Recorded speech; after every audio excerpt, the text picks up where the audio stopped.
درس فضل العلم والعمل للشاعر مصطفى صادق الرفاعي. درس أولى إعدادي الترم التاني الوحدة الأولى. نبدأ بدعاء المذاكرة. اللهم علمنا بما ينفعنا وانفعنا بما علمتنا وزدنا بك علما. اللهم اشرح لي صدري ويسر لي أمري واحلل عقدة من لساني يفقهوا قولي. اللهم ارزقنا الفهم والحفظ والعلم. أول بيت بيقول: إن المعارف للمعالي سلم وأولو المعارف يجهدون ليناموا. المعارف هي السلم اللي بتطلع عليه عشان توصل للمعالي، والمعالي هي ان يكون شأنك عالي كده، حد كويس مثلا، حد نفسه يبقى دكتور، مش هيوصل غير لما يتعب ويجتهد ويطلع السلم درجة درجة. والعلم زينة أهله بين الورى سيان فيه أخو الغنى والمعدم. العلم زينة أهله دايما في العيلة. لو في واحد شاطر العيلة كلها تقعد تتفشخر بيه، ما بالك بقى لو حد في مصر عنده علم، الوطن كله والأمة كلها هتتفشخر بيه، وهيبقى ده ابن مصر والعالم ده مصري وكده. والعلم هو اللي بيساوي بين الغني والفقير. أي حد عنده علم ما ينفعش نقول عليه ده غني وده فقير، أصل ده غني عنده علم وده فقير ما عندوش علم. مش كده، مش بالفلوس، بالمخ والعلم. الاتنين زي بعض، الغني والفقير بيتساوي، بيبقوا الاتنين زي بعض لو الاتنين عندهم علم. فالشمس تطلع في نهار مشرق والبدر لا يخفيه ليل مظلم. لو العلم في مجتمع فيه علم أو في ناس بتقدر العلم، يبقى المجتمع ده أو الوطن ده مشرق كده. إنما العلم في مجتمع جاهل أو ما بيقدرش العلم مش هيختفي، برضه هيظهر. ممكن كمان يحول المجتمع ده من حالة الجهل لحالة المعرفة. وأخو العلا يسعى فيدرك ما ابتغى وسواه في أيامه يتظلم. هنا بيقارن بين اللي بيسعى واللي قاعد كسلان بيشتكي، وبيقول إن اللي بيسعى بيقدر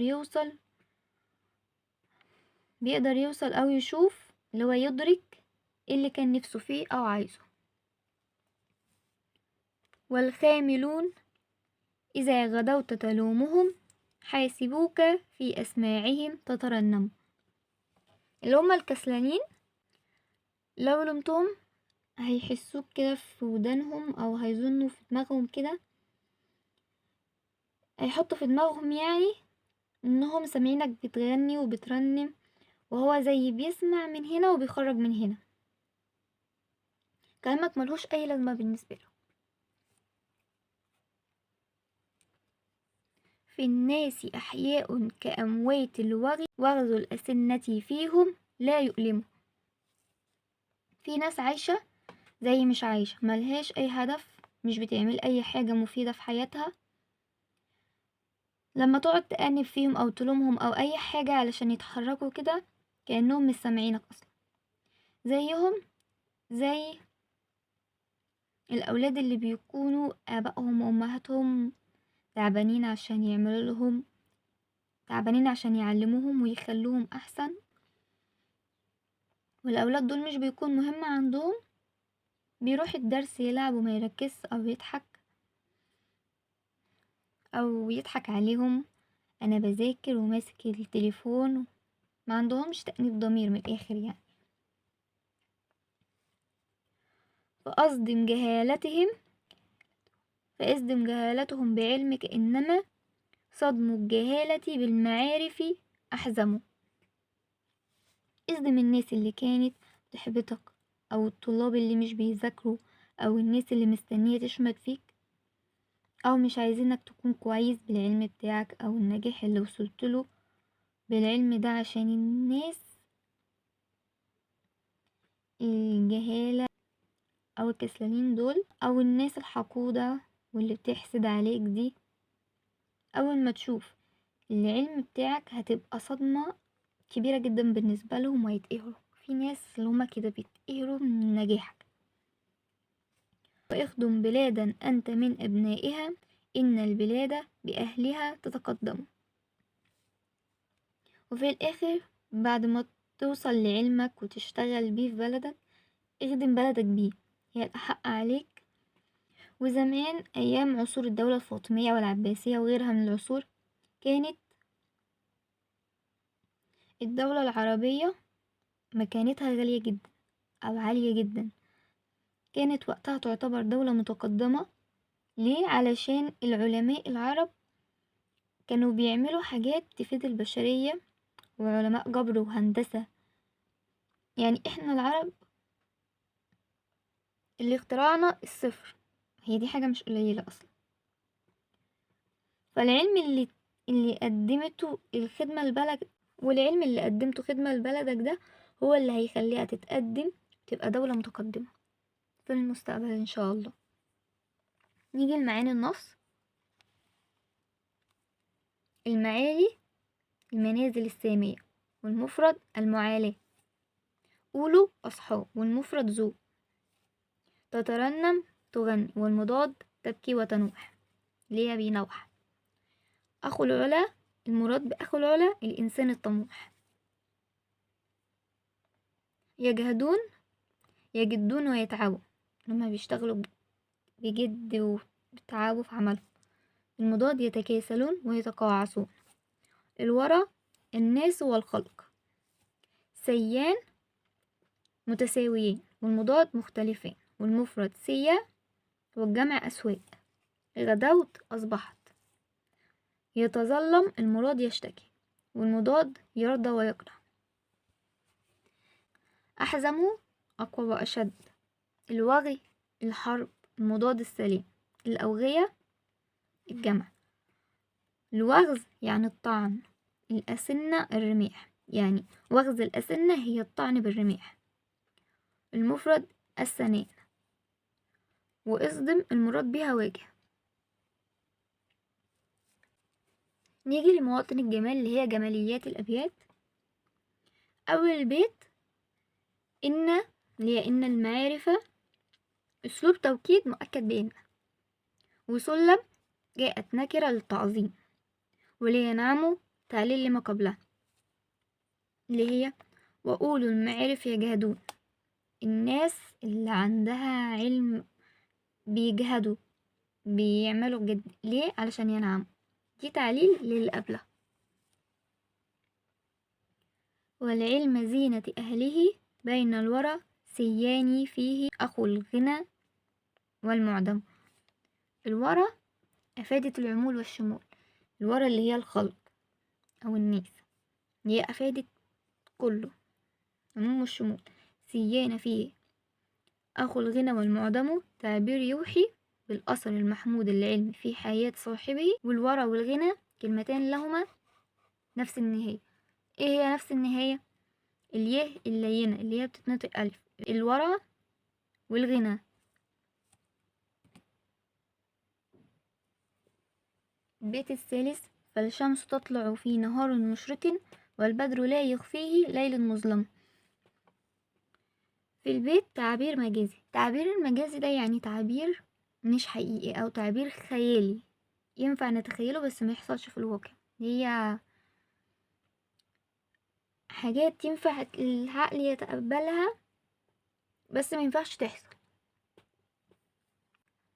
حيث صور صاحب العلم بالشمس التي تنير الكون، والبدر الذي ينير الظلام الليل. اللي هي بالشمس اللي بتنور الكون، والبدر اللي بينور ظلام الليل. ومشرق ومظلم بينهما تضاد، الكلمتين عكس بعض، بينهما تضاد يؤكد المعنى ويوضحه. والشمس ومشرق والبدر وليل ومظلم، دي كلها صور حسية. يعني ايه صور حسية؟ يعني حاجة انا اقدر احسها، اللي هي الحواس الخمس، اقدر اشوفها، اقدر اشمها، اقدر اتذوقها، اقدر اسمعها. الحواس الخمسة، او اقدر المسها. هنا الشمس اقدر اشوفها، واللي هو المشرق ديت اللي هي النور اقدر اشوفه. البدر اقدر اشوفه، الليل اقدر اشوفه، مظلم اقدر اشوفه، اللي هو الضلمة خالص دي اقدر اشوفها. فدي صور حسية تحفز حاسة البصر وتعكس الشعور العام بالإعجاب القيم بالعلم. ماشي. البيت الرابع: وأخو العلا يسعى فيدرك ما ابتغى وسواه في أيامه يتظلم. فيدرك هنا نتيجة لما قبله. أخو العلم بيسعى فإيه اللي هينتج عن السعي ده؟ هيدرك، هيوصل للي هو كان عايزه. فدي نتيجة، فيدرك نتيجة لما قبله. في أيامه يتظلم تعبير مجازي، هي تعبير خيالي، حيث صور الأيام بشخص يشكو منه كسل. يعني صور الأيام دي بشخص والكسل بشخص، فالكسل اللي هو ده الكسل هيشتكي من الأيام اللي هي شخص. يعني صور الليل والكسل دول شخصين، الكسل بيشتكي من الأيام. ويسعى وابتغى كلمتين لهما نفس النهاية، كلمتين لهما نفس النهاية اللي هي اليه اللينة. نيجي للبيت الخامس: والخاملون إذا غدوت تلومهم حاسبوك في أسماعهم تترنم. حاسبوك في أسماعهم تترنم دي نتيجة لما قبلها. ليه؟ هنا اللي هي الناس الكسلانين لو قعدت تلوم فيهم، ايه نتيجة ان انت هتقعد تلوم فيهم؟ كأنهم عادي مش سامعينك. يعني دي نتيجة ردة فعل من الناس الكسلانين لما يسمعوك، فدي نتيجة للي قبلها. حاسبوك تعبير يوحي بخطأ الاعتقاد. حاسبوك اللي هم اعتقدوك او ظنوا فيك، فده تعبير يوحي بخطأ الاعتقاد. أسماعهم وتترنموا دي صورة حسية، هي بتدرك بالحواس الخمسة، تحفز حاسة السمع. أسماعهم وتترنموا، ترنموا ده اللي هو صوت يعني. تعكس الشعور العام بالتلذذ باللوم وفقد الإحساس، اللي هم عادي لا مبالاة خالص، لومني براحتك مش هحس برضو، مش مشاعري مش هتتحرك برضو. في الناس إحياء كأموات الوغي وغز الأسنة فيهم لا يؤلم. الوغي والوغز الأولى اللي هي الوغي تحفز حاسة البصر، والثانية اللي هي الوغز تحفز حاسة اللمس. الوغز ده يعني طعن. والاتنين اللي هي الوغز والوغي كلاهما يعكس الشعور باللامبالاة اللي هي عدم الاهتمام. أحياء هنا جت نكرة للتحقير، لتحقير مين؟ اللي هما الناس الكسلانة أو الناس الجهلة. فأصدم جهالتهم بعلمك إنما صدم الجهالة بالمعارف أحزمه. اصدم هنا ده أسلوب إنشائي، اللي هي اصدم ده فعل أمر، أنا بأمرك بقولك اصدم. هنا اصدم ده الأمر ده اسمه أسلوب إنشائي، غرضه جذب انتباه السامع وإثارة ذهنه. إنما صدم الجهالة بالمعارف أحزمه ده أسلوب توكيد بإنما اللي هي إن زائد ما، وبتعلل تعليل لما قبلها.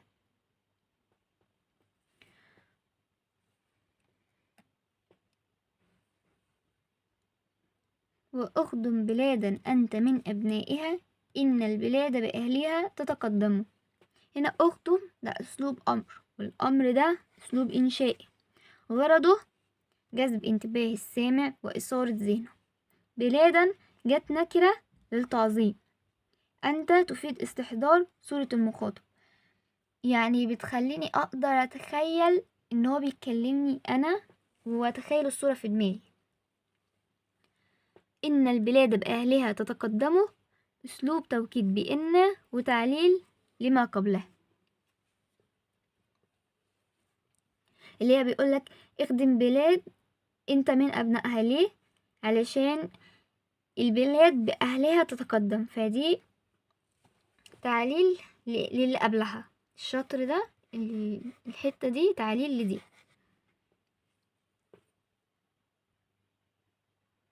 ظهرت الموسيقى بنوعيها الخارجية والداخلية في النص. الخارجية بتتمثل في القافية الناتجة عن الميم المضمومة. لو لاحظتوا ان في اخر كل بيت فيه بتتنطق ميم مضمومة، الميم المضمومة اللي بتبقى في الاخر دي في الابيات كلها لحد اخر بيت دي بتبقى اسمها قافية. ان شاء الله هعمل لكم فيديوهات شرح عن اللي هي القافية والاساليب الانشائية والتشبيه والتضاد، هشرح لكم كل ده متقلقوش. والموسيقى الداخلية نتيجة عن تكرار بعض الكلمات مثل اصدم وصدم، بلادا وبلاد. وبكده يكون خلص الدرس، اشوفكم في درس جديد.